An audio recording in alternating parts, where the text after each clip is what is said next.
É hoje o nosso convidado, Joaquim Cerejeira, psiquiatra, professor da Faculdade de Medicina e presidente da Associação Cérebro e Mente.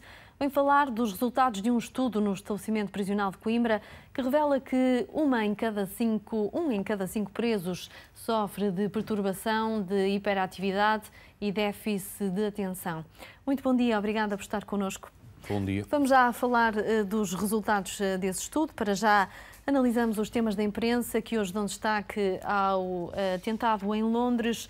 Como é que tem acompanhado todas estas questões do terrorismo e do medo que acabam por semear entre a população? Na verdade, começa a ser já uma rotina estes atentados e as notícias que saem sobre estes assuntos.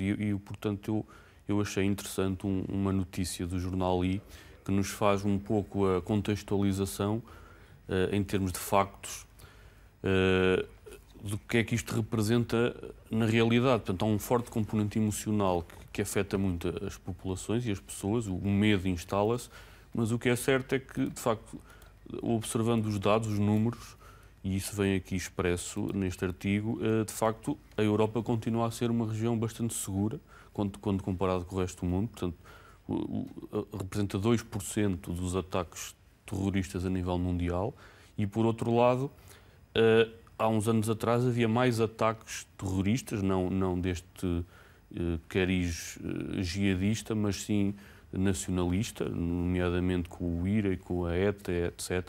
E, portanto, aqui, curiosamente, o título é Medo, Morte e Banheiras, porque o presidente Obama referiu, quando era presidente dos Estados Unidos, que, de facto, a probabilidade de alguém morrer por ataque terrorista era inferior à probabilidade de morrer por uma queda na banheira.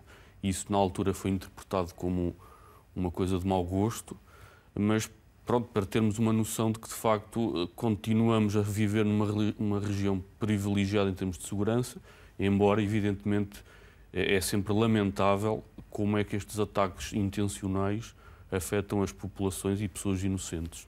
Mas também é um facto que os últimos acontecimentos não nos dão essa segurança, não é essa a imagem que temos agora da Europa? Sim, claro.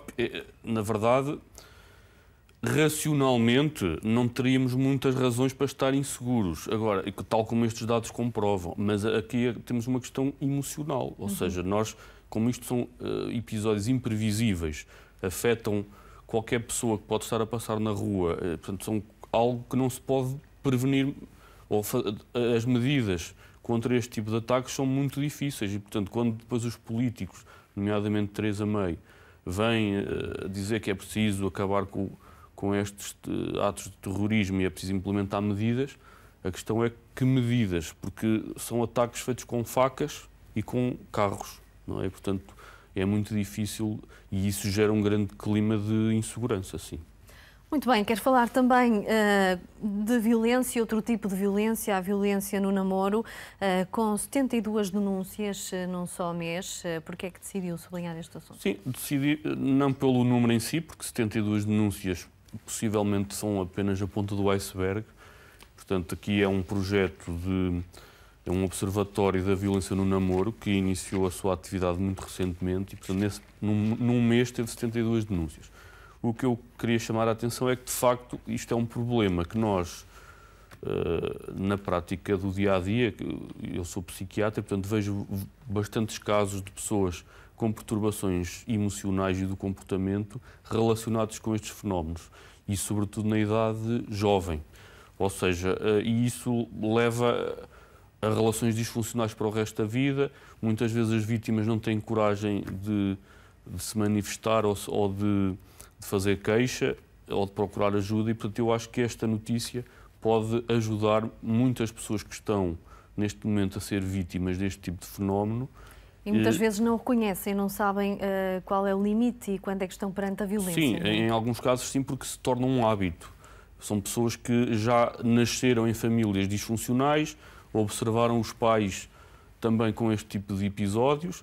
Portanto, há um fenómeno que é o da aprendizagem social, portanto, vendo outros a fazer algo violento, o próprio interioriza que isso é um comportamento normal e, portanto, quando depois é vítima de atos desses, acaba por considerar que pode ser normal. Portanto, é sempre bom dizer que isto não é aceitável e há maneiras de pedir ajuda. Tem que ser com algum profissionalismo e, portanto, também as pessoas que dão ajuda a estes casos têm que ser pessoas preparadas, porque dar ajuda só por boa vontade às vezes corre mal. Falamos ainda da visita oficial do Presidente da República aos Açores, Marcelo Rebelo de Sousa, que tem destacado os problemas locais da região. Sim, infelizmente a visita foi um pouco ofuscada agora por estes incidentes em Londres, mas eu penso que é uma visita muito importante, porque nós aqui no continente falamos muito da interioridade e das dificuldades das populações do interior, e são reais, mas de facto os Açores têm dois fatores que dificultam, de facto, que são o serem ilhas e são ilhas isoladas, ou ilhas mais pequenas ainda dentro do arquipélago. Portanto, há um fenómeno duplo de insularidade. E eu penso que a visita do Presidente da República às ilhas mais pequenas, nomeadamente aqui, neste caso, à Graciosa, é um grande estímulo para promover esta região e para ajudar estas populações que são portugueses, que de facto ajudam à consolidação da nossa soberania e do nosso território e, portanto, é muito importante haver este tipo de iniciativas para ajudar a compreender as dificuldades e as motivações daquelas populações. Muito bem, por fim vamos ao assunto que o traz cá, sobre o estudo no estabelecimento prisional de Coimbra, que revela que 1 em cada 5 presos sofre de perturbação da hiperatividade e também déficit de atenção. Há uma prevalência superior na população prisional em comparação com a população em geral e quero alertar para a possibilidade de ser, portanto, para o facto de ser possível tomar medidas preventivas para evitar que isto aconteça, não é? Sim, sem dúvida. Portanto, na verdade, já havia alguns dados internacionais sobre este assunto, ou seja, em prisões de outros países já havia estudos a demonstrar que os prisioneiros são pessoas com maior percentagem desta perturbação de hiperatividade e déficit de atenção. E o que é que está na origem disso? O que está na origem é que provavelmente são pessoas que não tiveram o diagnóstico atempadamente enquanto crianças e nós sabemos que esta perturbação está associada a comportamentos, se não tratada devidamente, está associada a comportamentos de impulsividade, isto é, a pessoa fica um pouco descontrolada, portanto, qualquer pequena contrariedade leva a tomar atitudes bastante drásticas e isso gera violência e gera comportamentos criminais. E, por outro lado, essas pessoas, quando não tratadas, não conseguem ter um tipo de vida razoável, portanto, têm grandes dificuldades em ter um emprego estável, têm grandes dificuldades em manter relações estáveis com os outros.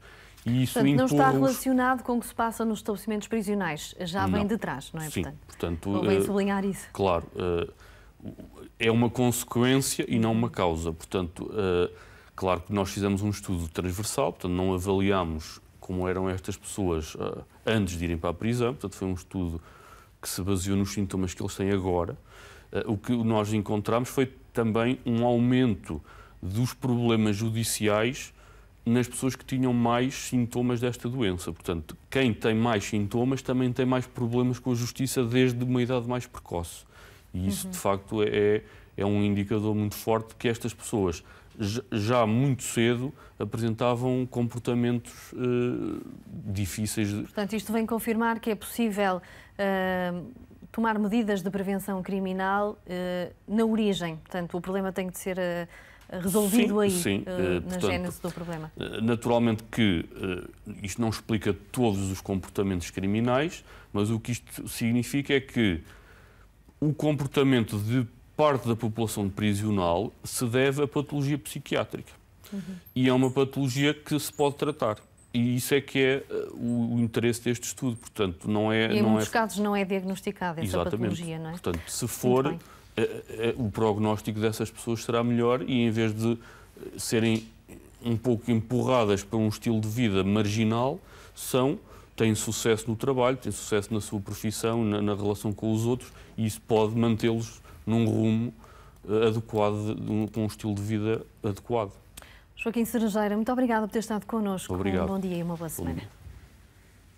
Esta hora